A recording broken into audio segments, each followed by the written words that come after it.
कहानी की शुरुआत मारिया नाम की औरत से होती है। मारिया अपने बेटे के साथ इस घर में अकेली रहती थी। उसके पति की मौत काफी समय पहले हो गई थी। आज जब मारिया काम पर जाने से पहले नहाने के लिए बाथरूम में आती है तो उसे बाल्टी में पानी नहीं मिलता। बाथरूम के बाहर रखे ड्रम में भी पानी नहीं था, इसलिए वो अपने बेटे शॉन को आवाज लगाती है ताकि वो पानी का इंतजाम कर सके। लेकिन शॉन तो बिस्तर पर लेटा लेटा अपने हाथों से अपनी बंदूक को सहलाने लगा हुआ था। इसी बीच उसे अपनी माँ की आवाज सुनाई देती है, जिसके बाद वो दौड़कर मारिया के पास आता है। मारिया उसे पानी ना भरने के लिए बुरा भला कहने लगी। शॉन जल्दी जल्दी नल देखकर कहता है कि हमारी नल में पानी नहीं आ रहा, शायद पाइप में कुछ खराबी हो गई होगी, और इतना कहकर वो पाइप देखने घर से बाहर निकल गया। पाइप देखते देखते वो जंगल में पहुंच गया और तभी उसकी नजर जंगल में बने एक घर पर पड़ती है। घर के बाहर खुले में बाथरूम बना हुआ था, जिसमें माया नाम की एक लड़की नहा रही थी। शॉन मौके का फायदा उठाकर छुपकर लड़की को देखने लगा और उसे देखकर फिर से अपनी बंदूक सहलाने लगा। दूसरी तरफ मारिया एक सब्जी मंडी में थी। मारिया यहाँ सब्जी बेचने का काम करती थी। मंडी की सारी दुकानें किराए पर थीं और ये सब लोग मैगी नाम की औरत को किराया देते थे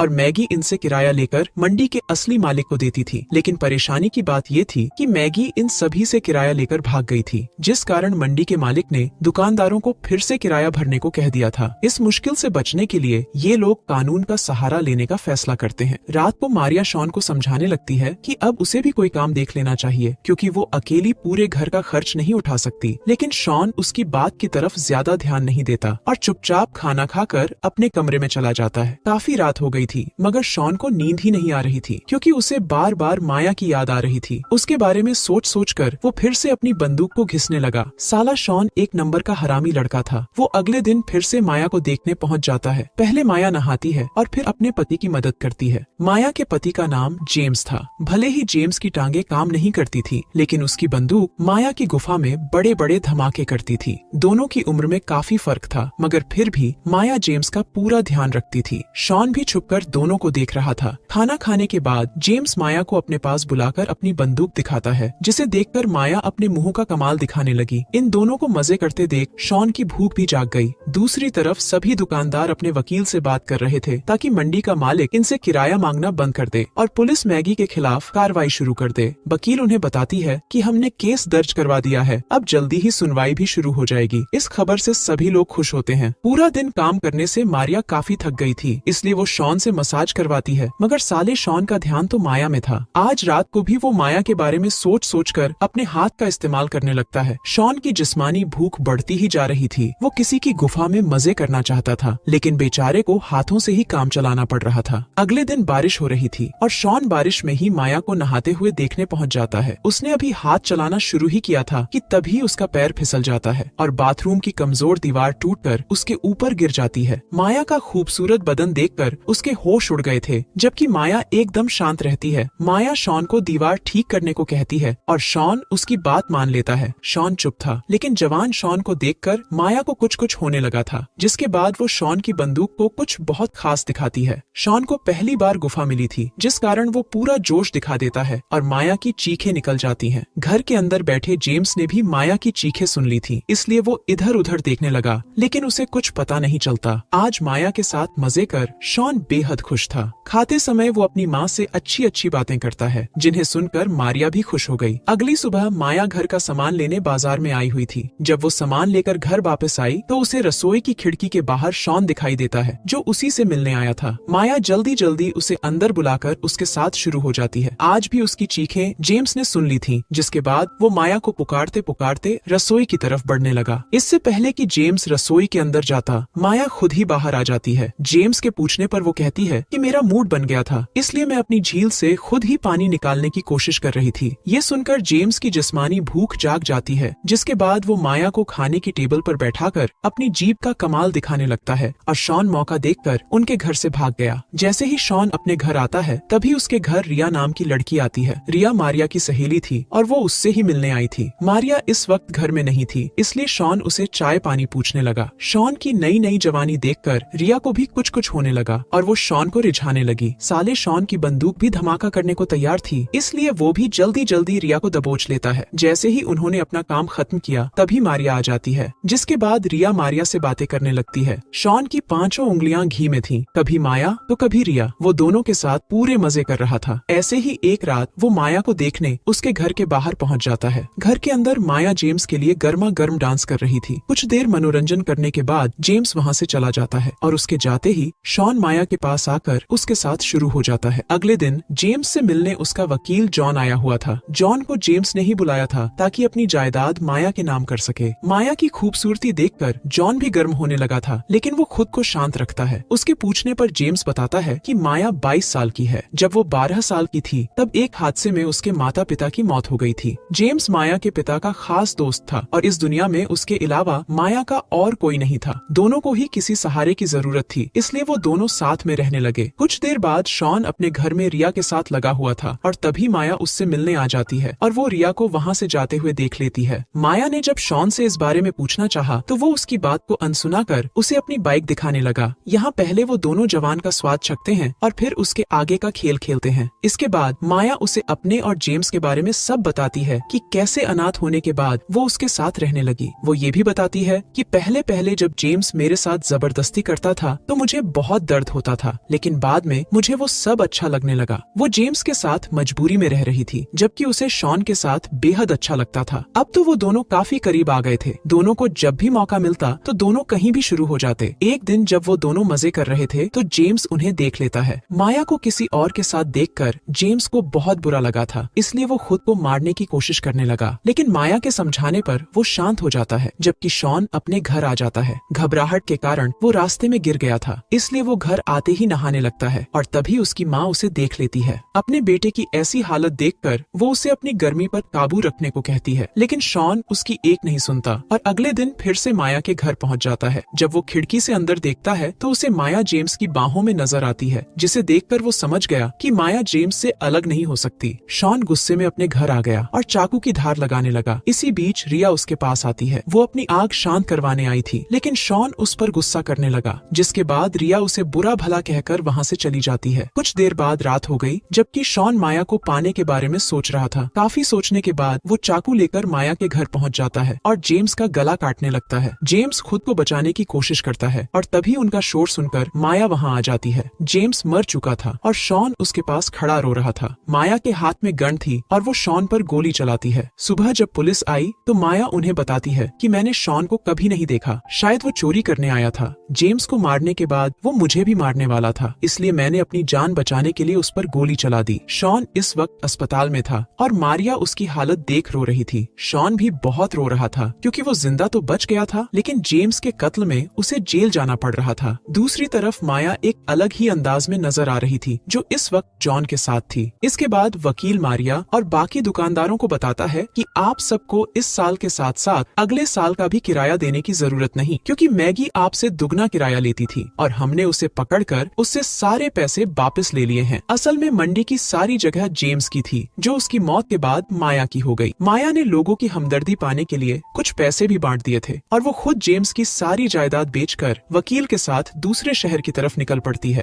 असल में माया वकील से प्यार करती थी। शॉन को अपने प्यार में फंसाना और उसका जेम्स को मारना, ये सब इनकी योजना थी ताकि जेम्स रास्ते से भी हट जाए और इन्हें उसकी जायदाद भी मिल जाए। इसी के साथ इस कहानी का यही अंत हो जाता है।